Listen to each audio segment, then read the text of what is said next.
चांगल्या घरची मुलगी पाहून घरी आणली आम्ही सुनबाई.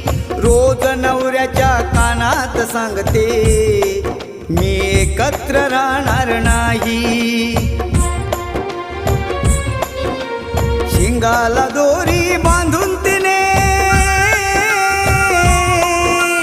शिंगाला दोरी बांधून तिने बैलाला पळवून नेला. लग्न झाल्यावर मुलगा आई बापाला सोडून गेला. लग्न झाल्यावर मुलगा आई बापाला सोडून गेला.